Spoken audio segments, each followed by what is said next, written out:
तो मैं बता रहा था उस दिन कि आप लोगों को एक लोन का फाइल बनवाया था और इसमें उसमें बहुत सारी चीज़ें अभी बाकी हैं कराना है। और ये कराने के बाद हम आगे बढ़ेंगे। कुछ नए टिप्स पहले आपको बता देते हैं। पहले हमने बताया था इस एक्सेल के प्रोजेक्ट में कि वी लुकअप जो होता है, मैंने एक नया चीज़ चेक किया है अभी, वो चीज़ मैं आप लोग के साथ शेयर कर रहा हूँ कि मैंने एक चीज़ बताया था कि जो वी लुकअप आपका होता है वो हमेशा लेफ़्ट से राइट की तरफ काम करता है। ठीक है। अब एक नई चीज़ सामने आई है और माइक्रोसॉफ्ट ने एक नया इम्प्रूवमेंट किया है। एक फंक्शन ऐसा दिया हुआ है जिसके थ्रू चूज फंक्शन के थ्रू क्या कर सकते हैं हम कि हम वी लुकअप में हम राइट टू लेफ्ट, यानी हम ये कर सकते हैं कि राइट टू लेफ्ट हम जा सकते हैं। उसका एक तरीका होता है, वो बहुत ही इंपॉर्टेंट तरीका है, हम बेहतर तरीका हम बता रहे हैं। तो एक हम दे देखते हैं यहाँ पे, एक नया सीट देते हैं पहले। ठीक है। और राइट यहीं बना लेते हैं, यहाँ लिख देते हैं V lookup right to left, right to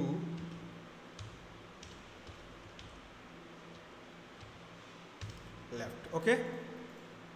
और हम चलते हैं यहाँ पे, पहले हम हेडिंग दे देते हैं, यहाँ पे क्या दें,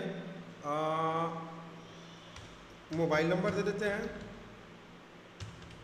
सर और स्क्रीन यहाँ पे दे देते हैं हम ब्रांच कीजिए दे देते हैं। थोड़ा सा पेज को जूम कर देते हैं, सर। छोटा छोटा दिख रहा है तो हम पेज जूम कर देते हैं। और कहाँ लिख रहे थे, कंट्रोल A डिलीट कर देते हैं, फ्रेश लिखते हैं। तो यहाँ लिखते हैं हम मोबाइल और यहाँ लिखते हैं ब्रांच और यहाँ लिखते हैं नेम। ठीक है। और यहाँ पे मान के सपोज दे देते हैं हम नेम से दिखेगा, हम ये राइट से लेफ्ट में कैसे हम सर्च करेंगे। तो पहले यहाँ नाम लिख देते हैं, पहले अंकित और फिर जयबा, अभिषेक, अमरजीत और फिर प्रीतम, पीयूष,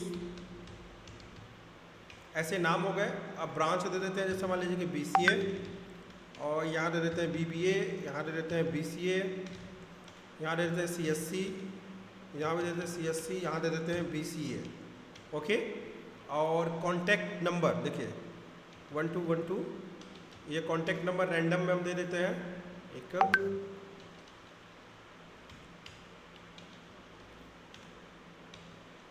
ये वी लुकअप आपके बहुत काम आएगा कि कभी भी वैल्यू हमारा राइट से लेफ्ट में सर्च करना होगा तो हम इसको सर्च कर पाएंगे बेहतर तरीके से। तो अभी के लिए जैसे हमारे पास एक टेबल है और टेबल हमारा ये है। ठीक है। तो क्या हम ऐसा कर सकते हैं क्या कि हम नेम, यानी कि हम इस नेम के जरिए हम ब्रांच और मोबाइल नंबर फेच कर पा रहे हैं। पहले क्या था, मैंने आपको बताया था स्टूडेंट डेटा में कि पहले हम रोल नंबर से फैच करते थे। ये डेटा हमारा लेफ्ट टू राइट जाता था, लेफ्ट टू राइट जा करके हमारा वैल्यू फाइंड करता था एज ए कॉलम नंबर पे। आज हम सीखेंगे कि क्या ऐसा हो सकता है क्या कि किसी स्टूडेंट के फादर्स नेम या मदर्स नेम से हम लेफ्ट के राइट, यानी इधर के डेटा को किसी के मदर्स नेम से हम उस स्टूडेंट का नाम निकाल सकते हैं क्या, किसी के फादर्स नेम से क्या हम स्टूडेंट निकाल सकते हैं क्या, किसी के डेट ऑफ बर्थ से क्या हम उस स्टूडेंट का डिटेल निकाल पाएंगे। तो ये चीज़ हम सीखेंगे, रिवर्स वी लुकअप सीखेंगे, राइट टू लेफ्ट सीखेंगे। चलिए, तो इसके लिए हम एक बना लेते हैं। पहले यहाँ लिख लेते हैं कि यहाँ पे हम नेम फिट करेंगे। नेम फिट करने के बाद से हमारे पास क्या आएगा, ब्रांच आएगा। ओके। और यहाँ पे मोबाइल नंबर। ओके। चलिए, तो या तो इसको हम ऐसे कर लेते हैं, नेम हम यहाँ डालेंगे, यहाँ पे ब्रांच और यहाँ पे हो जाएगा आपका मोबाइल नंबर। ठीक है। फार्मूला ध्यान से देखिएगा, बहुत ही इंपॉर्टेंट चीज़ है, इस चीज़ को आप अच्छी तरह समझिएगा। और ये फार्मूला आपको एक नया बैकअप देगा जिसके द्वारा टेबल में हम क्या करेंगे, किसी भी वैल्यू को हम एरे फॉर्मेट में लेकर के हम राइट टू लेफ्ट उसको सर्च कर सकते हैं। ठीक है। तो अब चलिए, अब हम लिखेंगे यहाँ पे इक्वल टू, पहले हमको नेम यहाँ पे फिट करना है और नेम के अकॉर्डिंग हम क्या करेंगे, यहाँ पे वी लुकअप फार्मूला है, यानी कि जब भी कोई नाम यहाँ इंटर करेंगे, अंकित, जयवा, अभिषेक, अमरजीत, प्रीतम, पीयूष, इसमें जो भी नाम देंगे उसके अकॉर्डिंग क्या होगा, हमारा वैल्यू हमारा फाइंड करेगा। तो लिखेंगे इक्वल टू वी लुकअप, और वी लुकअप के बाद एक फंक्शन हमारे पास होता है चूज। क्या बताया हमने, पहले वी लुकअप के बाद चूज के बाद हमारी लुकअप वैल्यू किस में है कि वैल्यू हम इसमें डालेंगे, ठीक है, H1 में। जब H1 में वैल्यू डालेंगे तो अब क्या होगा हमारा, तो पहले दे रहा है इंडेक्स नंबर। देखिए इंडेक्स नंबर के लिए देखिए अब हमारा इंडेक्स नंबर क्या होगा, 1 2 3, ध्यान दीजिएगा 1 2 3। तो हमको करना क्या है, पहले इंडेक्स नंबर बना लेना है, 1 एरे बना लेंगे, 1 2 3, करली ब्रेस लगा लेंगे, करली ब्रेस को कर देंगे क्लोज, ठीक है। उसके बाद से फिर लगाएंगे कामा, कामा लगाने के बाद अब हम टेबल सेलेक्ट करेंगे, हमारा अरेंज सेलेक्ट करेंगे। तो पहला देखिए यहाँ पे 3 हमने दिया, तीन फॉर्मेट दिया, 3 कॉलम दिया, 1 2 3, तो हमको 3 ठो वैल्यू भी देना पड़ेगा। तो पहली वैल्यू हमारी ये है, ठीक है। सेकंड क्या है हमारी, सेकंड वाली ये है। थर्ड वाली क्या है, तो थर्ड वाली हमारी ये है, ये वाली वैल्यू हमने दे दिया, ओके। इसके बाद से क्या करेंगे, हम ब्रैकेट बंद कर देंगे, ब्रैकेट हमारा चूज में आ गया, ये कामा लगाएंगे और देखिएगा भाई 1 नंबर कॉलम नंबर ये, और ये कौन सा है आपका ब्रांच वाला दूसरा कॉलम, तो यहाँ लिखेंगे 2 और कामा लिखेंगे 0, ठीक है। और ये आप पैरेंथेसिस कर देंगे क्लोज, एंटर करेंगे तो देखिए अभी मांग रहा है वैल्यू। तो वैल्यू अगर जो ही हम यहाँ पे देंगे, जैसे जैबा, तो यहाँ दिया हमने ZAIBA जैबा, तो जैबा दिया तो अभी वैल्यू आया नहीं, एक मिनट, H1 कमा इक्वल टू वी लुकअप 2 0, तो जैबा, अभी कोई प्रॉब्लम आ गई क्या इसमें, अभी देख लेते हैं।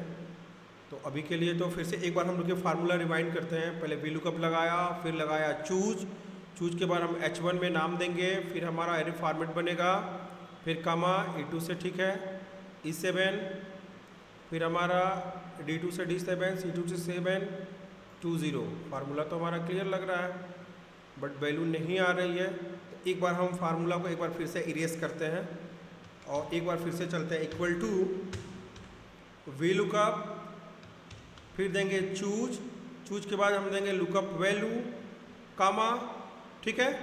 और फिर हम एरे बना लेते हैं, पहले हम देने से पहले चूज से हम पहले ब्रैकेट लगा ही लेते हैं, यहाँ पे चूज के अंदर लिख देते हैं, यहाँ पे चूज के अंदर, यहाँ ब्रैकेट के अंदर लिखेंगे इंडेक्स कॉलम नंबर, तो ये हम लगा लेते हैं कर्ली ब्रेसेस और कामा यहाँ लगा देते हैं। और उसके बाद से यहाँ लिखेंगे क्या, 1 कामा 2 कामा 3, ये हमारा हो गया। उसके बाद से हम रेंज देंगे, पहला रेंज हमारा ये, कामा, सेकेंड रेंज हमारा ये होगा, ये वाला कॉलम नंबर, फिर थर्ड रेंज हमारा ये वाला कॉलम नंबर होगा, ब्रैकेट हमारा होगा 1, और ब्रैकेट बंद होने के बाद लगाएंगे कामा। अब यहाँ पे दे रहा है कि क्या, इंडेक्स नंबर, इंडेक्स नंबर हमारा क्या होगा, पहले यहाँ पे 2, दूसरे में हमारा ये है, और फिर कामा 0, ब्रैकेट क्लोज करेंगे, एंटर करेंगे, सॉरी अभी ये क्या प्रॉब्लम आ गई, तो हमने दिया चूज सर H2 लगेगा ना, E2 to A7, bracket close, comma 2 comma 0, अभी एक सर H1 लगेगा ना, H1 equal to V lookup, आपका लुकअप वैल्यू है, पहले ये हमारा, फिर कामा लगाया, पहले ब्रैकेट लगा लेते हैं क्लोज, और फिर इसके बाद से थोड़ा सा कॉम्प्लिकेटेड है ये, ठीक है। तो इसके पहले हम चूज लगाना पड़ेगा, सॉरी, तो पहले हम लगाएंगे वी लुकअप, अब वी लुकअप को पहले हम क्लोज कर देते हैं, पहले देखिए अब थोड़ा सा दूसरे हिसाब से लिखेंगे, इसके अंदर लिखेंगे हम चूज, ठीक है, और चूज को भी हम क्लोज कर देते हैं, चूज को भी हम क्या करेंगे, यहाँ पे हम क्लोज कर देंगे। जो कुछ भी लिखना हमको चूज के अंदर लिखना है, तो चूज को भी हमने क्लोज कर दिया। अब इस चूज के अंदर हम क्या करेंगे, हम एक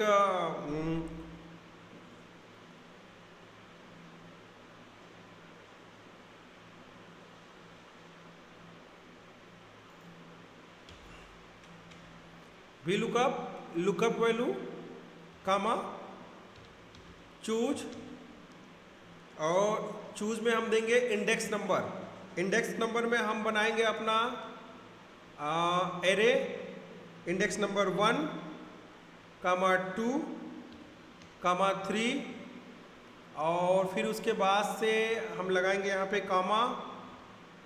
कामा लगाने के बाद से फिर हम वैल्यू देंगे, वैल्यू 1, हमारी वैल्यू 2, हमारी वैल्यू 3, और इसके बाद से हम ब्रैकेट को करेंगे क्लोज, ठीक है। फिर कामा लगाएंगे। अब देखिए यहाँ कॉलम इंडेक्स नंबर 1 मांग रहा है, पहले 1 एक प्रिंट करके देख लेते हैं, 1 वाली वैल्यू ही प्रिंट कर लेते हैं, और यहाँ से ब्रैकेट कर देंगे क्लोज। देखिए जैबा आ गया, ठीक है, डेट्स गुड। अब यहाँ पे हम यहाँ करेंगे 2, तो देखिए 2 में BBA आ गया, ठीक है। कहीं पे एक स्पेस वगैरह का डिफरेंट हो गया था, थोड़ा सा फार्मूला कॉम्प्लेक्स है, इस चीज़ को ध्यान रखिएगा आप लोग। तो थोड़ा सा बहुत ही मतलब कि एज ए लाइकली बहुत ही शार्प इसको समझिएगा। और यहाँ पे हम इक्वल टू करके कंट्रोल V कर देते हैं, और यहाँ पे कर देते हैं 3 0, ठीक है। तो देखिए यहाँ पे यहाँ आपका पहला था, ये 2 में था और ये 3 में था, ओके। अब जैसे ही यहाँ पे नाम चेंज करेगा, अब नाम के लिए एक काम करते हैं कि हम वो बना लेते हैं डेटा, और डेटा से हम चले जाते हैं डेटा वैलिडेशन में, और डेटा वैलिडेशन में जाने के बाद से हम यहाँ पे लिस्ट बना लेते हैं, और ये लिस्ट हम यहाँ ले लेते हैं सोर्स में जा करके, ये नाम का लिस्ट ले लेते हैं, ओके, और यहाँ ओके कर देते हैं। अब चलिए जैसे ही नाम सेलेक्ट करेंगे, देखिए यहाँ पे ये देखा अभिषेक, देखिए अभिषेक BCA, अभिषेक BCA, ये आपका डिटेल देखिए एकदम सेम आपका डेटा हमारे पास आ रहा है। वी लुकअप के रिवर्स फार्मूले से as a right to left at a choose function के यूज से हम क्या करेंगे, वैल्यू को राइट टू लेफ्ट हम सर्च कर सकते हैं किसी भी लुकअप वैल्यू से। अब इसके बाद से जैसे देखिए यहाँ पे हमने चेंज किया प्रीतम, तो प्रीतम में आपका जो है ये देखिए प्रीतम CSC, तो प्रीतम CSC, और ये आपका कॉन्टेक्ट नंबर, ठीक है। तो ऐसे हम वी लुकअप से चूज फंक्शन से हम राइट टू लेफ्ट वैल्यू को हम सर्च कर सकते हैं। अब जैसे मान के चलिए कि अगर हमारा यही डेटा होता, अगर किसी को डेट ऑफ बर्थ से हमको सर्च करना होता, तो डेट ऑफ बर्थ से भी हम सर्च कर सकते हैं, ठीक है। कि जैसे ही किसी का डेट ऑफ बर्थ लगाएगा, उसका पूरा डिटेल मेरे सामने आ जाएगा, उसका नाम आ जाएगा, उसके फादर्स का नाम आ जाएगा, उसके मदर्स का नाम आ जाएगा, तो उसके अकॉर्डिंग हम प्रिंट कर सकते हैं, ठीक है। तो उसमें हमको उसके अकॉर्डिंग नंबर देना पड़ेगा 1 2, ठीक है। जहाँ से शुरू करेंगे तो ये हमारा 1 होगा, ये 2 होगा, ये हमारा 3 होगा, ये 4 होगा, ये 5 होगा, 6 7 8, ऐसे करके हम सर्च करके कॉलम नंबर निकाल सकते थे। एक बार आप ट्राई करिएगा इस प्रोजेक्ट में, और प्रोजेक्ट करके ट्राई करके वो चीज़ निकालिएगा। अब थोड़ा सा हम आगे कुछ बता देते हैं आपको इंपॉर्टेंट चीज़। एक मॉड फंक्शन होता है, मॉड आपको पता होगा, मॉड यानी मॉड्यूलेशन।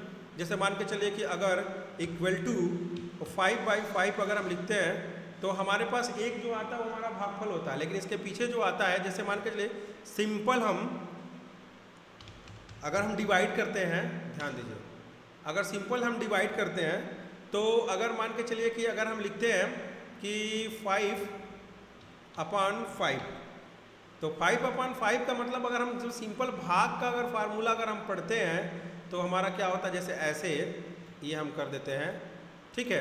तो जब हम 5 का 5 में डिवाइड करते हैं, तो आपका कैसे जाता है, 5 1 जा 5, जैसे ये हो गया आपका, यहाँ वैल्यू डाल दिया हमने 5, और यहाँ 5 से डिवाइड कर रहे हैं, तो क्या होता है आपका 5 1 जा 5, और यहाँ 5 आ जाएगा आपका, और 5 में 5 घटेगा, तो जो आपका रिमाइंडर आएगा वो क्या आएगा आपका 0। यहाँ क्या आएगा रिमाइंडर आपका 0 आएगा, क्लियर है। यानी कि ये रिमाइंडर आपका 0 आ गया। तो अगर हमको रिमाइंडर निकालना होता है, तो अगर हम यहाँ पे लिख देंगे इक्वल टू मॉड, ध्यान दीजिएगा फार्मूला गौर से, अगर यहाँ लिखते हैं इक्वल टू MOD मॉड, ठीक है। और मॉड में ये होता है कि 5/5, ठीक है, नंबर और डिवीजर, दोनों को हमने दे दिया और ब्रैकेट कर क्लोज कर दिया, एंटर कर दिया, तो यहाँ आ गया 0। आया समझ में? अगर 5 में 3 का डिवाइड करेंगे, देखिएगा इक्वल टू m और d, और यहाँ पे दे दिया 10, और 10 में 3 का डिवाइड करेंगे तो लास्ट में डिवाइडर कितना आएगा, 3 3 जा 9, और 1 बचेगा, तो यहाँ लास्ट वाली वैल्यू दे देते हैं, यहाँ पे 3 से हमको डिवीजन यानी डिवाइड करना है, तो हमारा मोड आ गया 1। ठीक है, तो इस पे आपको एक फार्मूला हम बता देते हैं, इसमें लीप ईयर का बता देते हैं कि लीप ईयर कैसे निकलता है। तो हर साल, हर चौथे साल क्या होता है कि फरवरी आपका 29 दिन का होता है, तो उस कंडीशन में हमारा लीप ईयर होता है। उस कंडीशन में क्या होता है, लीप ईयर होता है। अगर आपको लीप ईयर अगर निकालना हो तो कैसे निकालेंगे? ठीक है, तो यही निकाल देते हैं हम। जैसे कोई रैंडम वैल्यू दे देते हैं, जैसे 2001, 2004, 2006, ठीक है, 2008, 2010, 2012 एंड 1996, 1998। ओके, अब यहाँ पे हमको निकालना क्या है, तो पहले हम यहाँ पे एक कॉलम और दे देते हैं, यहाँ पे एक रो इंसर्ट कर देते हैं, इंसर्ट से इंटायर रो। ओके, और यहाँ दे देते हैं हम ईयर, और यहाँ दे देते हैं ईयर के बाद हम दे देते हैं इसका रिजल्ट क्या होगा, एज ए लीप ईयर होगा या नॉट लीप ईयर होगा। ओके, तो एक हम यहाँ बना देते हैं, थोड़ा सा इसको कंट्रोल X करते हैं और यहीं रख देते हैं। ठीक है, और यहाँ पे हम थोड़ा सा रिजल्ट वो कर लेते हैं, होम पे जा करके, और यहाँ पे ठीक है। ओके, तो अब हमको रिजल्ट निकालना है। तो हम पहले ये देखेंगे कि अगर हम मॉड लगाते हैं इक्वल टू मॉड, जो वैल्यू है और इसमें हम 4 से पूरी डिवाइड हो रही है, 1 बच रहा है, यहाँ नॉट लीप ईयर, ये लीप ईयर नहीं होगा। क्या ऐसे सबका हम आउटपुट निकाले तो पता चल रहा है कि हमारा 2004 जो है लीप ईयर है, हमारा 2006, 2008 लीप ईयर है, 2012 जो हमारा लीप ईयर है, उस साल में हमारा फरवरी 29 दिन का होगा, और 1996 जो होगा हमारा, ये भी हमारा लीप ईयर होगा। तो क्या ऐसा हम फार्मूला लगा सकते हैं क्या कि जिससे क्या हो कि हमारा लीप ईयर और नॉट लीप ईयर हमारा रिप्रेजेंट हो जाए? ठीक है, तो उसके लिए हम क्या करेंगे कि उसके लिए हमको करना क्या है कि एक फार्मूला हम बनाएंगे। ठीक है, पहले लिखेंगे इक्वल टू मॉड, ठीक है, और मॉड में अब हमारा वैल्यू क्या है, जब हम वैल्यू दे रहे हैं तो ये हमारा आ रहा है, किससे, 4 से डिवाइड कर रहे हैं। ठीक है, तो हमारे पास 1 बच रहा है, तो हम क्या ऐसा इसमें इंप्लीमेंट कर देंगे कि हमारा leap year not leap year present करेगा। तो इसके लिए फार्मूला हम जो बनाएंगे, पहले लगा देंगे हमारे पास क्या कि इक्वल टू इफ, अगर इफ के अंदर इस मॉड को पास कर दिया, ध्यान दीजिएगा, अब एक बार थोड़ा विस्तार में हम बता रहे हैं। पहले लिखेंगे इक्वल टू इफ के बाद फिर लगाएंगे मॉड्यूलेशन। ठीक है, मॉड लगा करके अब क्या करेंगे, मॉड में क्या है कि जो वैल्यू हम यहाँ रिप्रेजेंट किए हैं, जो भी वैल्यू दे रहे हैं ईयर का, ठीक है, अगर उसमें 4 से अगर डिवाइड करते हैं तो क्या उसका जो रिमाइंडर है अगर इक्वल टू 0 के बराबर होता है, ध्यान से देखिएगा, क्या हमने बोला, equal to if mod G6, यानी जिसमें ईयर इनपुट हुआ है, जिसमें ईयर इनपुट हुआ है उसमें G6 में अगर उसमें हम 4 से डिवाइड करते हैं तो अगर उसकी वैल्यू 0 आती है, उस कंडीशन में हमारा क्या रख रहा है, वैल्यू इफ ट्रू, तो हम लिख देंगे कि क्या होगा, लीप ईयर। क्या होगा, लीप ईयर।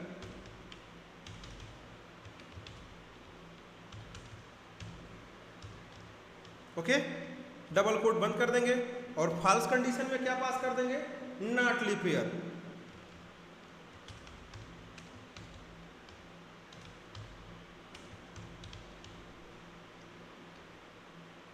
ठीक है, ब्रैकेट को कर दिया आपने क्लोज, तो यहां आ गया नॉट लीप ईयर। क्या आ गया, नॉट लीप ईयर, और इस फार्मूला को हम सेलेक्ट कर देते हैं, कंट्रोल डी प्रेस कर देते हैं। ठीक है, तो देखिए 2004 क्या आ गया हमारा लीप ईयर, और 2006 हमारा नॉट लीप ईयर, 2008 जो है हमारा लीप ईयर, और यहाँ पे 2012 हमारा लीप ईयर, और 1996 हमारा लीप ईयर। बट एक चीज़ डिमेरिट है, पूछिए क्या, अगर आपको नहीं समझ में आ रहा है तो मैं एक चीज़ डिमेरिट बता रहा हूँ इसमें, जब भी हमारा देखिए यहाँ पे वैल्यू अगर नहीं होगा तभी ये लीप ईयर बताएगा, डेट से ये रॉन्ग है। जब हमने कोई वैल्यू नहीं दिया, जब हमने कोई वैल्यू यहाँ दिया ही नहीं, तो ये कैसे हमारा लीप ईयर हो सकता है। तो एक चीज़ बता दें कि माइक्रोसॉफ्ट एक्सेल में होता क्या है कि माइक्रोसॉफ्ट एक्सेल में अगर किसी भी सेल में कोई वैल्यू नहीं देते हैं तो बाय डिफ़ॉल्ट उसकी वैल्यू जीरो होती है। क्या होती है? जीरो होती है। नल वैल्यू मतलब जीरो होती है। तो क्या हम नल को अगर डिक्लेयर कर दें और नल को हम अगर कर दें कि अगर वैल्यू नल होती है तब हमारे पे क्या हो, यहाँ भी वैल्यू नल हो जाए, यहाँ पे कुछ भी प्रिंट ना करें, यानी ये हमारा ब्लैंक हो जाए। तो उसके लिए क्या कंडीशन हमारे पास होता है, जैसे मान लीजिए हमने यहाँ पे डिलीट कर दिया, यहाँ पे लीप ईयर आ गया, डेट्स रॉन्ग। अगर मान लीजिए हमने वैल्यू यहाँ भी डिलीट कर दिया तो ये भी आ गया हमारा रॉन्ग, ठीक है। तो इसके लिए हम क्या कर सकते हैं, इस फार्मूला में एक और इम्प्रूवमेंट करेंगे। अब ध्यान दीजिएगा, इस फार्मूला में हम एक और इम्प्रूवमेंट करेंगे और यहाँ लगाएंगे, फिर देखिए इक्वल टू इफ, ठीक है।